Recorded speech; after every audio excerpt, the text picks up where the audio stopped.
We have more to get to, including new developments in the Jeffrey Epstein investigation. The House committee now voting to subpoena Attorney General Pam Bondi over the Justice Department's handling of files related to the late sex offender. NBC's Ryan Nobles joins us from Washington. Ryan, good morning to you. What can we expect from Bondi testifying? Well, Chanel, good morning. The subpoena from the House Oversight Committee calls for a closed-door deposition, so we can likely expect something similar to what we just saw with Bill and Hillary Clinton, where the committee will record and then later release the video. Bondi will likely be interrogated on transparency issues related to the file's release. The Justice Department was required to publish more than 1 million pages of documents last year, but delayed the majority until this year. Both Democrats and Republicans have also criticized how certain names and information were redacted, while many victims were left identifiable. Hey friends, Adam is here. Picture this. You're the most powerful person on Earth. You command the most advanced military in human history. You have the nuclear codes at your disposal. And yet, on a night when American soldiers are dying in combat, when jets are being shot out of the sky, when families are receiving the worst news of their lives, you're not in the Situation Room. What's going on with respect to our operation in the country of Iran? The United States military, together with the wonderful Israeli partners, continues to totally demolish the enemy far ahead of schedule and at levels that people have never seen before, actually. We're destroying more of Iran's missiles and drone capability every single hour, knocking them out like nobody thought was possible. As soon as they set off a missile, within 4 minutes, the launcher gets hit. They don't know what's happening. But we have the greatest military anywhere in the world. Their Navy is gone. 24 ships in 3 days. That's a lot of ships. You're not on the phone with military commanders. You're not focused on the war you started. Instead, you're alone with your phone, rage posting 17 times on social media because your own attorney general just confessed under oath that she broke the law to protect you. That's not a movie script. That's not a hypothetical. That's exactly what happened to Donald Trump on March 3, 2026. Attorney General Pam Bondi ready to go multiple rounds with the House Judiciary Committee. You don't tell me I did tell you because we saw what you did in the Senate. You're a lawyer, not even a lawyer. At times, it seemed more like a bad reality TV show than a congressional hearing. I'm reclaiming my time, and when I reclaim my time, I'm not determined the gentlelady is reclaiming her time. I'm not going to get in the gutter for her theatrics. But there were serious questions about the DOJ's handling of the Epstein files. To the survivors in the room, if you are willing, please stand. And if you are willing, please raise your hands if you have still not been able to meet with this Department of Justice. And questions from Republican Thomas Massie about the redactions made in the latest release of 3 million Epstein documents, which quickly devolved. This guy has Trump derangement syndrome. He needs to get, you're a failed politician. The exchanges fast and testy. You don't want to answer the question. No, you don't get anything regarding public safety. Thank you. Nothing. Let me set the scene for you, because this is one of those moments that will be studied for decades as the point where a presidency completely unraveled in real time. Pam Bondi, Trump's hand-picked attorney general, the person he trusted above almost anyone else to run the Justice Department and shield him from legal exposure, walked into an emergency deposition before Congress. This wasn't a routine hearing with weeks of preparation. This was happening immediately, in the middle of a war, while American troops were actively fighting and dying in Iran. And under oath, meaning every word could put her in prison if she lied, Bondi admitted to everything. She admitted that the Justice Department violated federal transparency law. She admitted they withheld more than 50 pages of evidence from the Epstein files. She admitted they hid 3 out of 4 FBI interviews with a 13-year-old girl who accused Trump of sexual abuse. She admitted they suppressed testimony from a child. She admitted they buried Epstein's 2018 iMessage, the one where the dead sex trafficker predicted Trump would bomb Iran if he ever got cornered like a rat. And then she dropped the bombshell that changes everything. She admitted that Trump ordered her to do it. The President of the United States personally directed his Attorney General to break the law, to hide evidence, to obstruct justice. Think about what that means. The top law enforcement officer in the country, under oath in front of Congress, confessed that the commander-in-chief used her as an instrument of a criminal cover-up. She didn't dance around it. She didn't use legal weasel words. She said, yes, the president knew, and yes, he ordered it. Now imagine you're Trump. You're watching this happen in real time. You're getting updates from your staff as your own attorney general systematically dismantles every defense you have. She's not just implicating herself. She's putting the handcuffs on you. What do?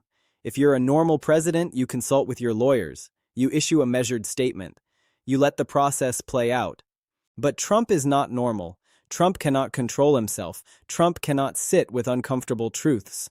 And so, at 11:42 p.m., while American soldiers are still unaccounted for in Iran, while the war he started is spiraling out of control, while the nation is on edge, Trump picks up his phone and starts posting. 17 times.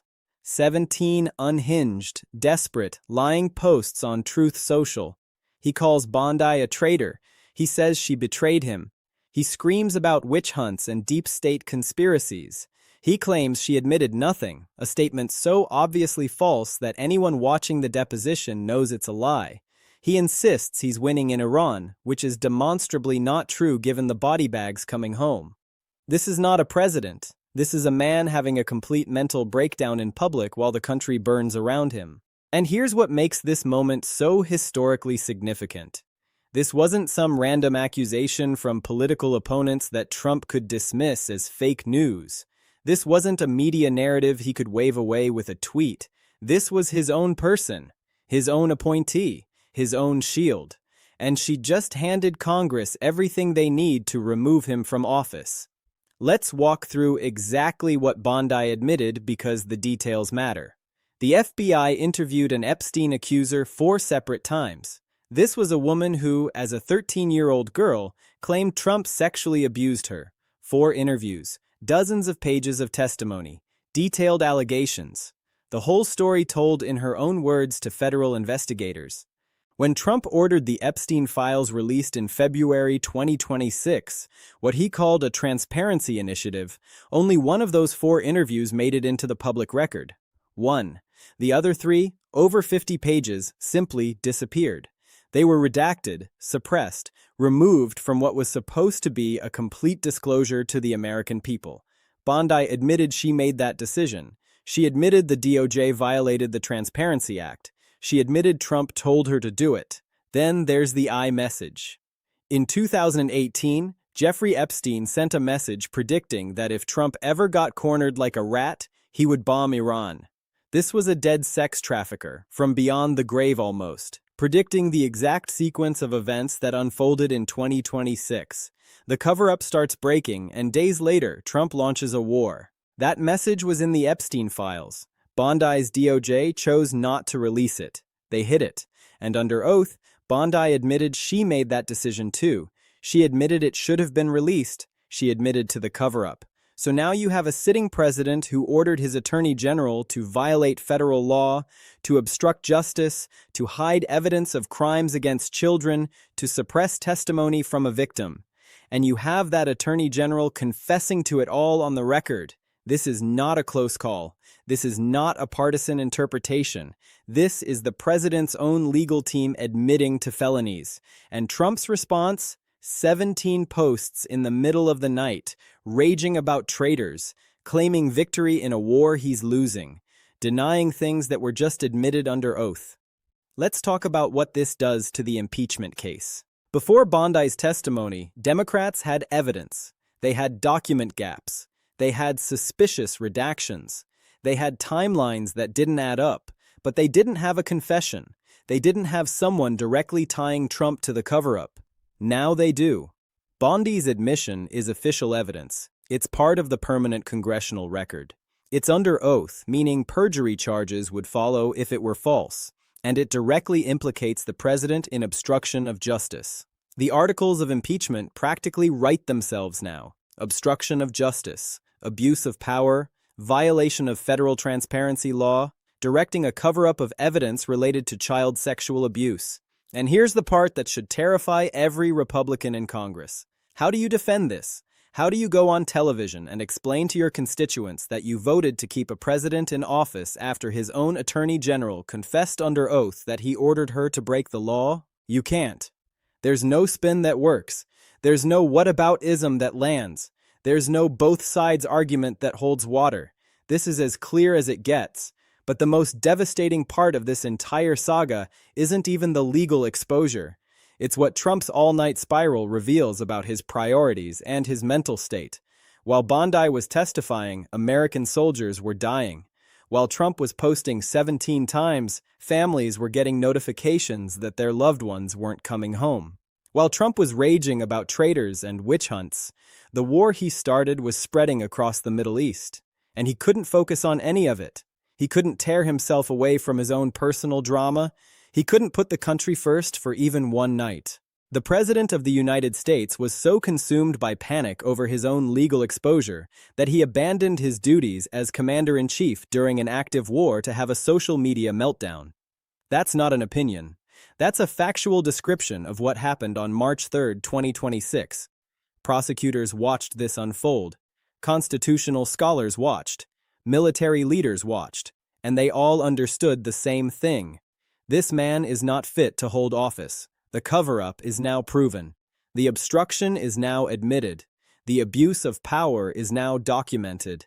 And the man at the center of it all spent the night screaming into the void instead of leading the country. Let's break down what happens next.